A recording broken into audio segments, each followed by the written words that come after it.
ओझर पोलिसांची धडक कारवाई. हॉटेल मालकाचे अपहरण करून जबरी चोरी करणाऱ्या सराईत गुन्हेगारास अटक.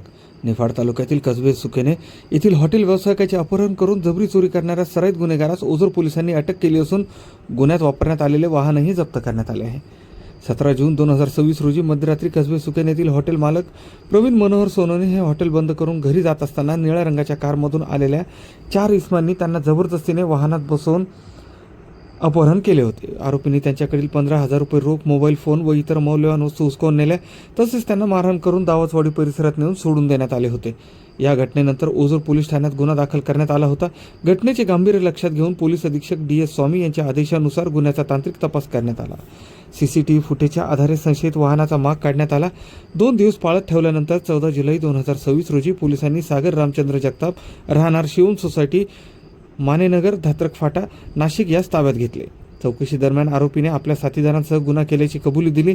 त्याच्याकडून गुन्ह्यात वापरण्यात आलेली निळ्या रंगाची स्कोडा कंपनीची MH04 CM 6196 क्रमांकाची कार जप्त करण्यात आली आहे. ही कारवाई पोलीस अधीक्षक DS स्वामी, अपर पोलीस अधीक्षक विमला M, उपविभागीय पोलीस अधिकारी संजय बांबळे यांच्या मार्गदर्शनाखाली ओझर पोलीस ठाण्याचे पोलीस निरीक्षक महेश कुलकर्णी यांच्या नेतृत्वाखाली पोलीस उपनिरीक्षक रवींद्र खाडे, पोलीस हवालदार दुर्गेश बैरागी, अजय मदने, जितेंद्र बागुल, निलेश वाघ यांच्या पथकाने केली. आरोपीस न्यायालयात हजर केले असता 2 दिवसांची पोलीस कोठडी सुनावण्यात आली असून गुन्ह्याचा पुढील तपास सुरू आहे. DYSP संजय बांबळे, नाशिक ग्रामीण विभाग.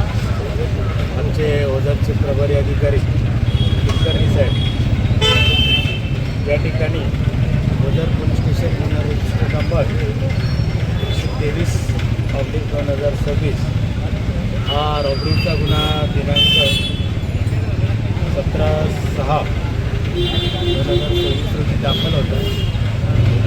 सदर गुन्हा हा सुरुवातीला अज्ञात आरोपी विरुद्ध होता. नंतर आम्ही गोपनीय माहिती तसेच आमचं तांत्रिक विश्लेषण आणि इतर गोष्टींचा बारीक सारीक अभ्यास करून सदर गाडी एक आरोपी निष्पन्न करून परंतु सध्या आम्ही ताब्यात घेतलेला आहे. आरोपीकडे चौकशी सुरू आहे आणि त्याच्या पुढचा उर्वरित तपास आम्ही सफल पद्धतीने करणार आहोत. धन्यवाद.